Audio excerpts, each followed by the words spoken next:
하나님 말씀 민수기 22장 31절부터 40절 말씀입니다. 구약성경 235페이지 민수기 22장 31절부터 40절 말씀, 제가 봉독하고 마지막 절 합독하겠습니다.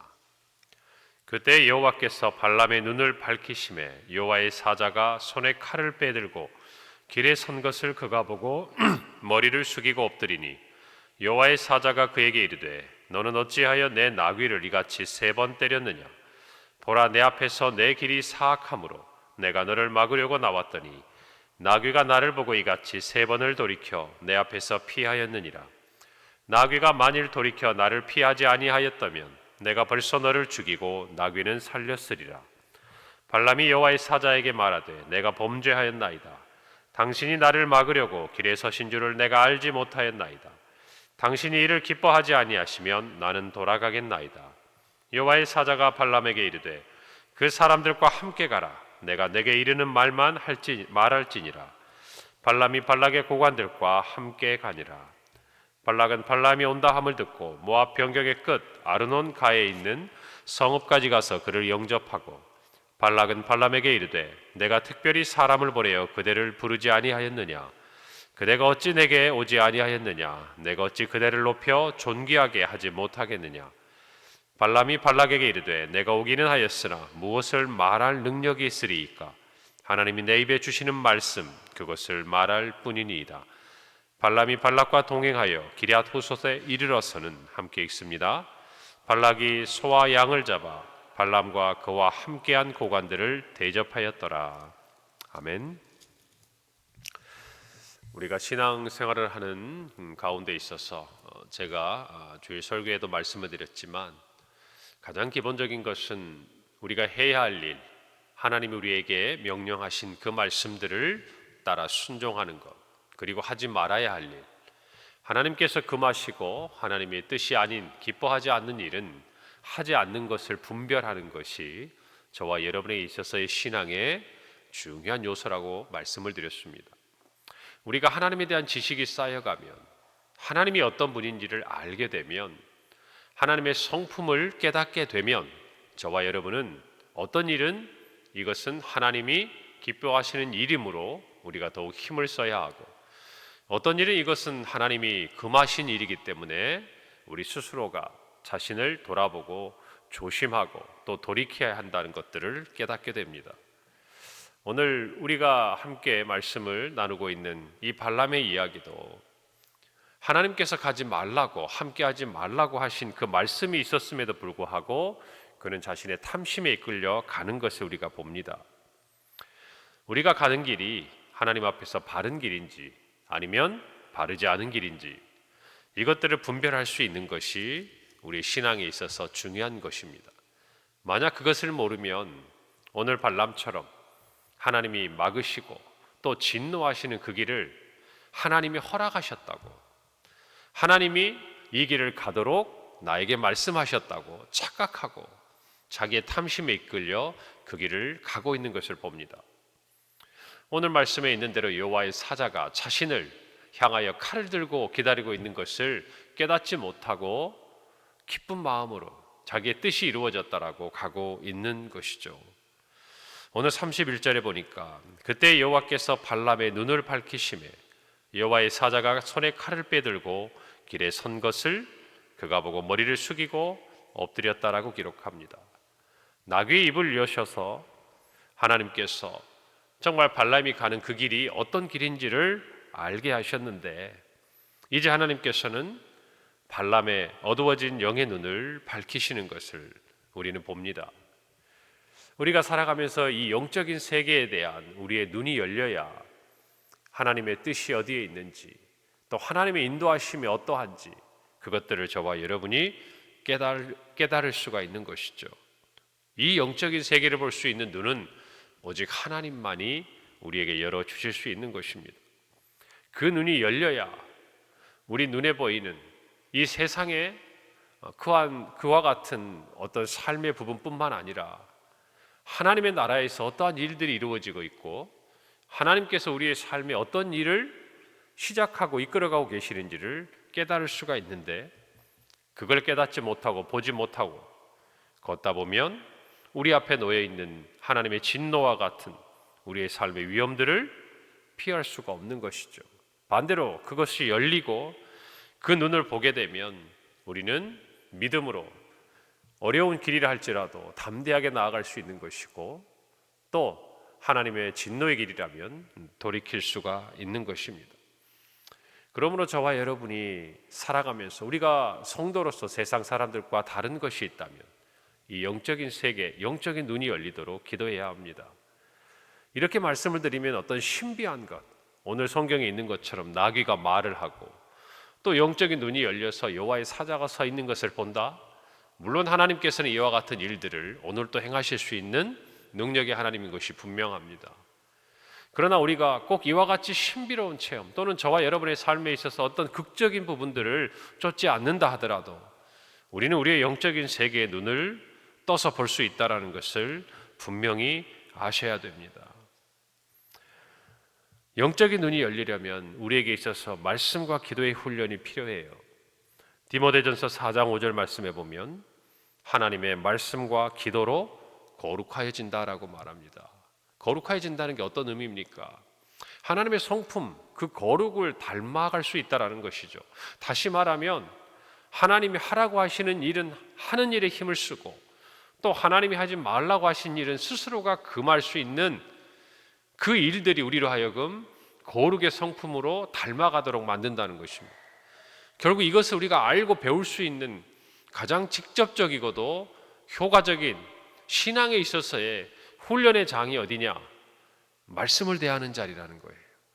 여러분이 말씀을 읽고 또 오늘 이 시간처럼 말씀을 듣고 그 말씀을 묵상하는 자리에서 우리는 깨닫게 돼요. 하나님이 무엇을 기뻐하시는가? 무엇을 기뻐하시지 않는가? 그것을 쫓아 하나님의 그 말씀대로 따라가다 보면 저와 여러분이 거룩이라는 하나님의 성품을 향해 나아가고 있다는 것을 알게 되는 것이죠. 또 하나는 기도라는 것입니다. 말씀을 통해서 우리가 묵상을 하지만 그 모든 말씀이 저와 여러분의 삶에 그대로 적용되는 것은 아니에요. 그 말씀의 뜻, 하나님의 원하시는 것, 이것을 보다 명확하고 정확하게 알아서 우리의 삶에 적용을 하려면 그 말씀을 붙들고 우리의 삶에 이해되지 않는 어떤 부분들을 가지고 하나님 앞에 기도하는 자리가 필요하다는 것이, 하나님, 이것이 하나님의 뜻입니까? 제가 이렇게 가는 것이 맞습니까?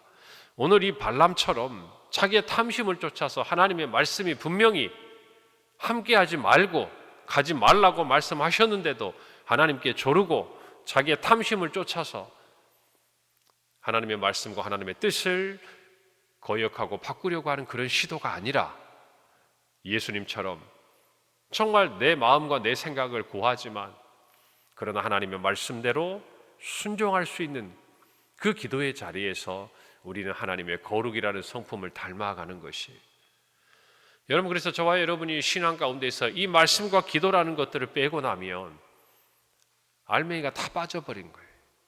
우리에게 봉사도 중요합니다. 전도도 중요합니다. 교회를 섬기는 그 어떤 모습들도 중요합니다. 그러나 그 모든 것이 하나님을 아는 지식을 쌓아가는 말씀과 기도라는 터 위에서 세워지지 않으면 비록 귀한 그 헌신과 섬김이라 할지라도 모래 위에 지은 집과 같이 불안하다는 것이, 언제 무너질지 모른다라는 것입니다. 그래서 오늘 저와 여러분이 무엇보다 말씀과 기도로 우리가 가는 이 길이 바른 길인지 하나님께 늘 물어야 한다는 것이죠. 오늘 하루를 살아가면서도 성도 여러분의 삶에 어떠한 계획들이 있고 만남들이 있고 오늘 하루를 이 아침에 하나하나 준비하면서 아마 오늘을 주님과 동행하기를 원하실 거예요. 여러분, 그때 우리의 마음속에 하나님께 묻고 싶거든 눈을 감고 잠시라도 하나님께 기도하세요. 하나님, 제가 어떻게 할까요? 그 짧은 기도가 성령께서 우리를 도우심으로 우리의 삶에 가야 할 길은 담대하게 걷게 하고 가지 말아야 할 길은 또 힘있게 돌아서는 하나님의 자녀로서의 삶을 살도록 우리를 이끌어갈 줄 믿습니다. 오늘 32절에 보니까 여호와의 사자가 그에게 이르되 너는 어찌하여 내 나귀를 이같이 3번 때렸느냐 보라 내 앞에서 내 길이 사악함으로 내가 너를 막으려고 나왔다라고 말합니다. 사악하다. 내 길이 사악함으로 내가 너를 막으려고 나왔다라고 여호와의 사자는 말합니다. 이 말의 뜻은 심히 왜곡되었다. 또 거꾸로 갔다라는 뜻을 이야기합니다. 우리에게 있어서 악하다라는 것은 무엇일까요? 죄악이다 하는 것은 무엇일까요? 하나님의 뜻에서 벗어나는 것이에요. 마치 우리의 죄라는 이 단어가 화살이 그 관역에서 벗어나는 것처럼 우리 인간은 하나님을 향해서 가야 하는 그 길에서 거꾸로 가고 왜곡되어지는 그 모든 삶이 하나님 앞에서 악하다라고 표현될 수 있는 거예요. 이 발람처럼 하나님의 뜻이 분명히 있었음에도 그 길에 거꾸로 가는 이 상황이 하나님 보시기에 악하다라는 것이고, 하나님은 그 모든 길에 대해서 침묵하지 않으시고 그를 막으시려고. 이 말의 의미는 어떤 의미냐면 원수가 되었다라는 의미를 가지고 있어요. 내가 너의 원수가 되었다. 그것이 하나님이 막으시겠다는 거예요. 여러분, 저와 여러분도 늘 우리의 자신을 돌아봐야 돼요. 하나님의 사랑은 어떤 겁니까? 여러분, 로마서 5장에서는 이야기해요. 너희가 연약할 때에 하나님이 너희를 사랑하셨어. 너희가 죄인 되었을 때 하나님께서 너희를 사랑하셔서, 아니 우리를 사랑하셔서 예수 그리스도를 십자가에 내어주심으로 우리에 대한 하나님의 사랑을 확증하셨어요. 그리고 마지막으로 너희가 원수 되었을 때 하나님께서 그와 같은 십자가에 은혜를 주셨다라고 기록해요. 연약할 때에, 죄인 되었을 때, 원수 되었을 때. 여러분, 이거 같은 말이에요. 점점 더 강한 의미를 쓰고 있지만 실은 우리가 그런 처지에 있었다는 것을 이야기해요. 우리는 하나님 앞에 이렇게 얘기하고 싶을지 몰라요. 하나님, 제가 연약해요. 제가 부족해요. 이 말은 무슨 말이냐면, 하나님, 저는 죄인이에요. 하나님, 저는 하나님과 원수가 되었어요. 여러분, 이 말과 같다는 거예요. 그런데 우리는 어떤 착각을 하냐면, 우리가 연약하다는 말로 하나님 앞에 나아가면 마치 우리가 죄가 덜할 것 같은 착각을 가지고 나아가요. 마치 하나님과 그래도 원수는 아닐 거라는 생각을 하고 나아가요. 아니에요. 저와 여러분을 구원하신 하나님에게서 우리는 연약할 뿐만 아니라 죄인이었고 원수였어요. 하나님이 그것을 불쌍히 여기시고 우리가 죄인 되었고 원수 되었을 때에 우리를 위해 자기 아들을 십자가에 내어주사 저와 여러분을 구원하심으로 하나님의 사랑을 나타내신 거예요. 할렐루야. 오늘 저와 여러분에게 이 은혜를 주시는 하나님께 우리는 마땅히 감사해야 될 줄로 믿습니다. 오늘 하루도 그 은혜를 붙들고 살아가는 저와 여러분이 되시기를 바랍니다. 33절에 나귀가 나를 보고 이같이 3번을 돌이켜 내 앞에서 피하였느니라.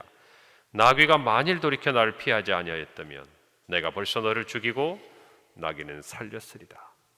발람은 나귀를 채찍질했지만 여호와의 사자는 말합니다. 너의 목숨이 구원을 받은 이유는 바로 그 나귀 때문이라는 것이죠. 한낱 나귀마도 못한 자신의 모습을 보라는 것이, 하나님의 뜻을 듣고 그 뜻을 따라 행한다는 사람이 자기가 타고 다니는 그 짐승만도 못한 영적인 통찰력을 가지고 있다는 거예요. 깨달으라는 것이에요. 오늘 저와 여러분도 늘 자신을 돌아봐야 됩니다. 우리가 어떤 자리에 있든지, 우리가 정말 하나님께서 주신 우리 인생에 있어서의 어떤 삶의 시간, 또 세상적인 지위, 또 경험, 지식, 여러분 그런 것이 중요한 것이 아니라는 거죠. 그 순간 하나님께서 우리의 영적인 눈을 열어서 깨닫게 하시고 하나님의 뜻을 보게 하실 때 저와 여러분이 바른 길을 갈 수 있는 것이고, 또 거기에 맞는, 거기에 걸맞는 하나님의 사람으로서의 삶을 살아가고 있다는 것을 우리 모두는 알아야 합니다. 성경의 나귀는 고집세고 어리석은 짐승이라고 표현돼요. 그런데 오늘 본문에 보면 나귀가 발람보다 훨씬 지혜롭습니다. 무엇을 의미합니까? 뭔가 거창한 사람 같고 모압 왕 발락이 그를 불러서 이스라엘을 저주하라고 부탁하고 그 많은 보상을 그에게 약속할 만큼 그가 대단한 사람 같지만 하나님의 영이 함께하지 않으면요, 한낱 짐승보다 못하다 그 말이에요. 저와 여러분도 마찬가지. 성령과 동행해야 돼요. 우리의 삶이 어떤 자리에 있든지, 여기 서 있는 저나 여러분이나, 중요한 것은 저와 여러분이 어떤 사람이어서가 아니에요. 얼마나 신앙생활을 했고 우리가 어떤 교회에서의 직책과 직위를 가지고 있고, 이게 중요한 게 아니에요. 얼마나 신앙생활을 오래 했고, 여러분, 이것들이 표면적으로 보면, 아니 실제적으로도 중요한 부분이에요. 그러나 정말 중요한 것은 지금 이 순간 하나님의 영이 우리와 함께하고 계시냐 하는 거예요. 성령을 따라 행하고 있느냐, 아니면 욕심에 이끌려 살아가고 있느냐, 그것이 하나님 앞에서 가장 중요한 기준이라는 것이. 오늘 저와 여러분이 성령을 따라 행하는 오늘 하루가 되기를 간절히 바랍니다. 34절에 보니까 발람은 내가 범죄하였다고 기뻐하지 아니하시면 나는 돌아가겠습니다 라고 이야기합니다. 마땅히 그래야죠. 이와 같은 일들을 경험했는데 그 길을 미련하게 가면 되겠습니까? 여러분, 그런데요, 후일에 보면 이스라엘 백성들이 시딤에서 미디안 여자들과 여러분 간음을 하고 우상 숭배를 하고 하나님의 진노의 심판을 받아요. 그때 성경에 이렇게 기록되어 있어요. 정말 이 발람이 행한 그 이스라엘이 행한 모든 범죄가 발람의 꾀에 따랐다라고 기록하고 있어요.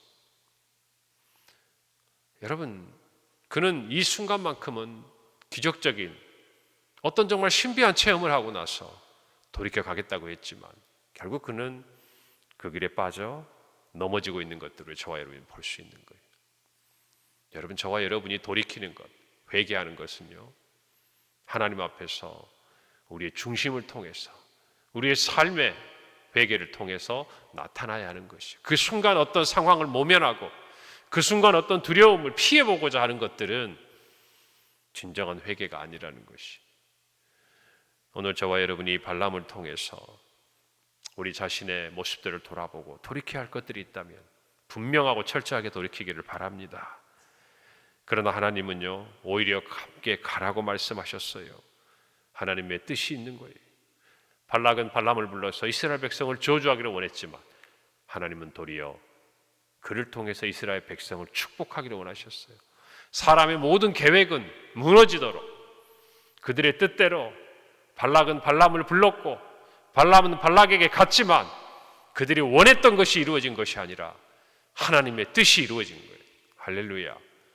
오늘 이것을 저와 여러분이 마음속에 기억하고 역전의 하나님, 어떠한 상황에도 자신의 뜻을 이루시는 하나님, 모든 왕과 사람들을 주장하시는 그 하나님께 오늘 하루 정말 더 가까이 나아가고 주님과 동행함으로 하나님의 뜻을 이루어드리는 저와 여러분의 하루가 되고 우리의 평생이 되기를 바랍니다.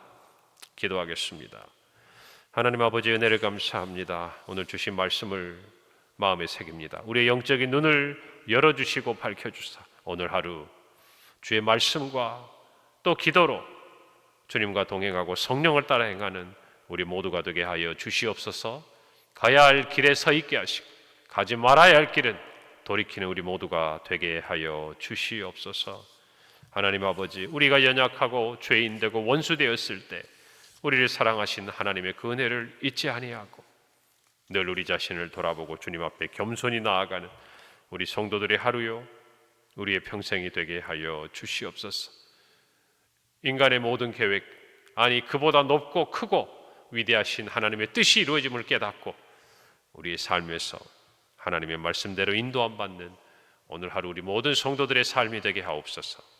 예수님의 이름으로 기도합니다. 아멘.